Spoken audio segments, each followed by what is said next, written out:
Woj reporting that Klay Thompson will play in Game 3. What is your reaction? Should he be out there? If I'm the Golden State Warriors, I do not play Klay Thompson in the next game. Here's why. Because it's going to be a long series.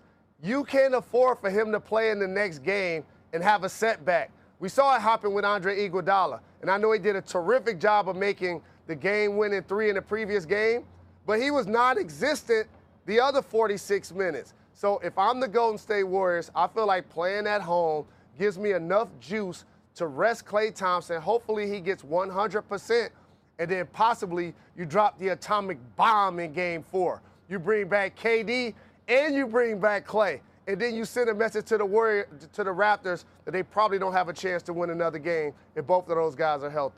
Yeah, the concept here, I guess, is sort of sacrificing a battle in order to win the war. The question becomes, if they play that game without Klay and without Kevin Durant, could they still win? Could the Warriors actually, and that feels to me like it would be a knockout punch, to win a game without those guys. Could they win that game, and if so, how? And I know you got four handsome former NBA players that are well-dressed in the studio and are doing an amazing job of articulating their points about basketball. But I have to just say this. The Toronto Raptors aren't done. They will win more games in this series. This doom and gloom thought about the Golden State Warriors coming back home and all of a sudden the Toronto Raptors should pack it in is not accurate. The 20-0 run was something we had not seen in the history of the NBA that the Golden State Warriors did in the third quarter. But you know what I haven't heard this morning? How the Toronto Raptors ended the game on a 10-0 run. And the Warriors had not scored a bucket until Andre Iguodala made that game-altering three. So I understand the enthusiasm about what the Warriors are going to be able to do. And I'm no fool. If the Golden State Warriors were healthy going into this series, I would have picked them in 5.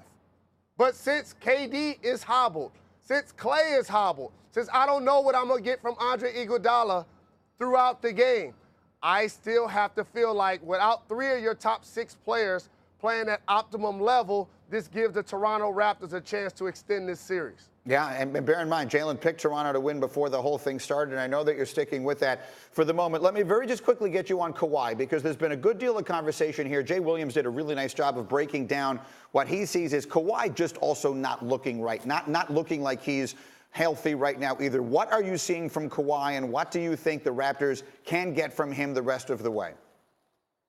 Yeah, that's one of the things, Greeny, when I talked about making my pick that I saw from Kawhi Leonard is he was a guy in the previous series, while he was able to knock down the three and still be a lockdown defender, the explosiveness isn't there that took place early in the playoffs. He's going more east-west looking for body contact. Remember the previous series when Kawhi was really decisive turning the corner and he just dunked on Joel Embiid like 3 times in that series, or the way he just dunked on the Greek Freak with the left? As somebody that's been following him since high school, we had the same collegiate coach. I don't think I've ever watched him play 2 games in a row without getting a dunk. He hasn't gotten one in this series, so he doesn't look the same. He doesn't look as fast. When he's not initiating the offense, I can see him limbering. I've seen him hold his shorts throughout possessions. This is something you've never seen from a machine like Kawhi Leonard. That's the real issue with my pick. Can Kawhi get himself back to where he's looking like his normal self as this series progresses?